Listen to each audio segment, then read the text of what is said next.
ये परसेप्शन की कहानी है, नैरेटिव की कहानी है और उस बेचैनी की कहानी है जो भारत की बदलती राजनीति को देखकर इंटरनेशनल मीडिया के कुछ हिस्सों में दिखाई दे रही है। पश्चिम बंगाल को लंबे समय तक भारत की आइडियोलॉजिकल लेबोरेटरी कहा जाता रहा है। 1977 से 2011 तक यानी लगातार 34 वर्षों तक यह वामपंथी राजनीति का शासन रहा है।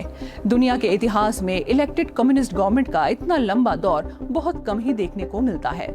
विश्वविद्यालयों से लेकर साहित्य तक, थिएटर से लेकर स्टूडेंट पॉलिटिक्स तक बंगाल को अक्सर लिबरल और लेफ्ट इंटेलेक्चुअल इकोसिस्टम का प्रतीक माना गया।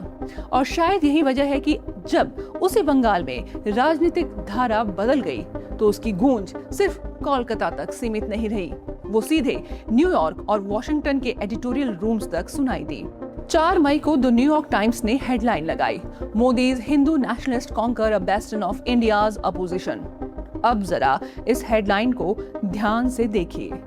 बीजेपी का फुल फॉर्म है भारतीय जनता पार्टी, लेकिन इंटरनेशनल मीडिया बार बार उसे हिंदू नेशनलिस्ट पार्टी क्यों लिख रहा है?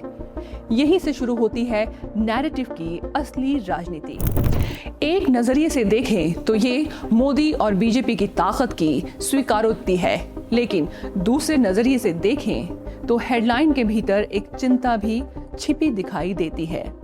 चिंता इस बात की कि भारत में हिंदू आइडेंटिटी अब ओपनली पॉलिटिकल आइडेंटिटी बनती जा रही है।